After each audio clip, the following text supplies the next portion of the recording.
dreaming of a white Christmas, just like the ones you used to know? Well, stop. It's 2022. We have science, cold hard facts, and meteorology. And in this video, I'm going to use those things to tell you who's going to get a white Christmas this year and who's just going to have to keep dreaming about it.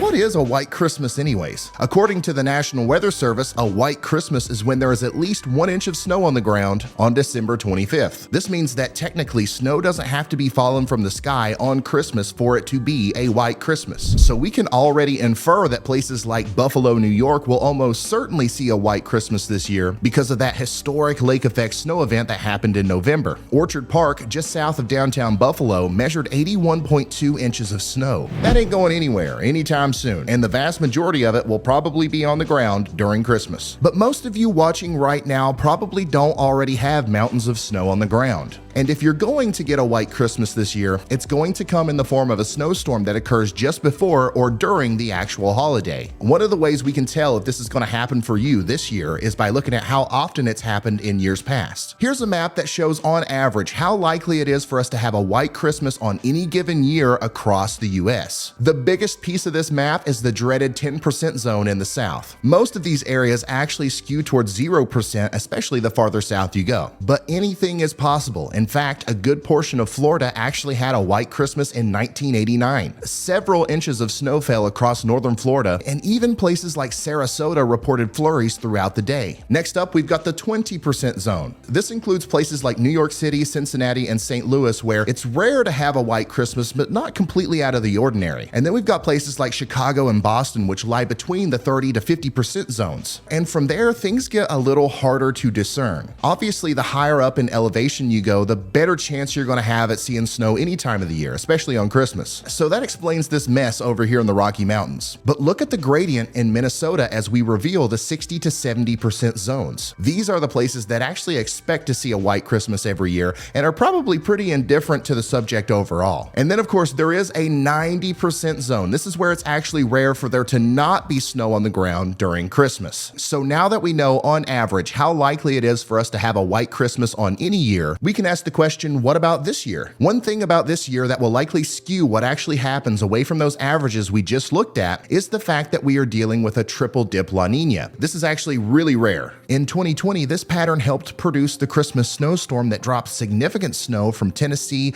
up into Kentucky, West Virginia, Ohio, and Pennsylvania, and that ultimately led to one of the first white Christmases in many years for a lot of those locations. But this is not the only thing that we look at, especially this year. There's a lot of important factors that come into play. One of the big signals meteorologists look at to predict winter weather is starting to show something very interesting. The North Atlantic Oscillation, which basically tells us how strong or weak pressure systems are in the northern Atlantic, is starting to flip negative as high pressure slowly gains intensity over Greenland. This is more than likely going to force storms down over the lower 48, leading to an increased presence of cold air in the east and therefore a higher chance of snow. Just take a look at this long-range forecast model. It's showing yet another one of those big transitions happening as we head into the middle of December, bringing much colder air across the vast majority of the eastern US. It's my opinion that this will lead to a big snowstorm somewhere. But look at the timing. As of right now, this big transitionary period looks to take place before Christmas, likely several days before. In fact, on Christmas Day, the trend will be going towards being more mild in the east, while warm air tries to build up around the Rockies. This may be getting kind of confusing, but I promise we're about to make it all make sense. And it's not going to be nearly as confusing as trying to figure out what the heck we're going to buy people for Christmas this year. I mean, seriously, is it not harder this year than years past for anybody else? I have been stumped on this until I came across today's sponsor, which is actually what I'm getting everybody for Christmas this year. I'm sorry to ruin the surprise for any family members that are watching. Y'all squad, in case you haven't already noticed, winter is here. It's time to start thinking about getting all Christmasified, spending time with your family and friends, eating turkey and listening to music, and of course,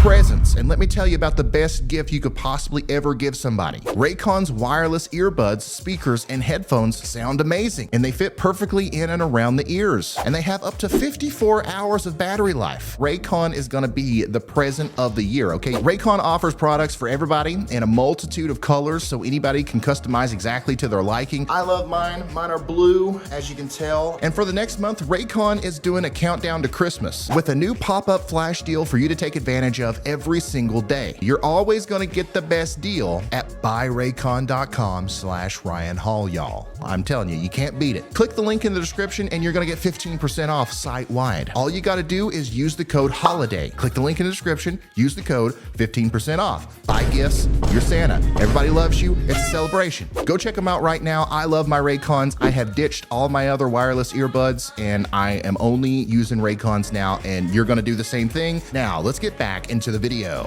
So this is a tough one. There's very likely going to be a big storm somewhere east of the Rockies before Christmas, but it's too soon to tell exactly where and how impactful it will be. After that, a period of quiet and milder weather will fill in and likely melt most of the snow associated with the first storm that came through. Then, another storm will come into the picture, causing snow farther north as cold air tries to break back into the lower 48. As of right now, this is the storm that I think will be the one that affects Christmas the most. But it's impossible to tell exactly what that storm track is going to look like. But given all this information, myself and the team of meteorologists here at Ryan Hall, y'all, have come together to form a gigabrain of weather forecasting that's going to allow me to tell you who's getting a white Christmas this year, or at least our best and most educated guess. Here's my final map that shows my prediction. This big yellow zone in the south is where I think we're going to have a 5% lesser chance of seeing a white Christmas this year. And then this dark orange area is where I think we're going to have a 10% lesser chance of seeing a white Christmas this year. So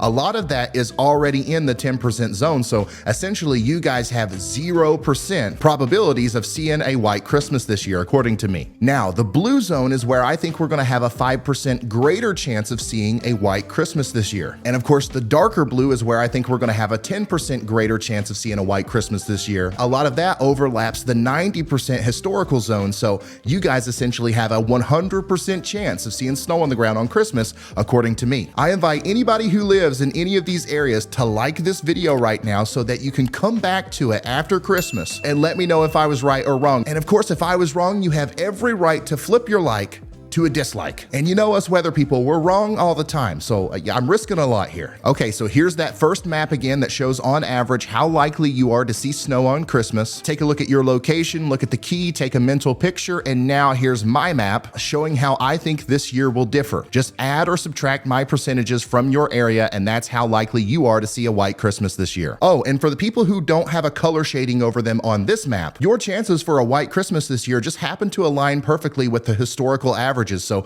there's no need for a color for you. But of course, that is all going to change next year. So make sure you subscribe to the channel and you stay tuned for that. A huge shout out to all of our members over here. We've got a bunch of new ones after the live stream the other day. Thank you guys for being here. I'm going to try to do a members only live stream soon. We don't do them as often as I should, but I've got one planned here soon. Now, if you're not a member and you want more Ryan Hall Y'all content, go subscribe to the Ryan Hall Y'all Extra channel. Just search Ryan Hall Y'all XTRA on Google, YouTube, whatever you got, and you'll find it. All right, subscribe to that channel. I'm gonna have a new video on there tomorrow. It's a little bit more laid back. We don't go as in depth and I can post more often. There's less edits and stuff. Everybody's loving it. Okay, so go subscribe to that channel and I'll see you over there. And of course, I'll see you back on this channel very soon. Goodbye. Ooh.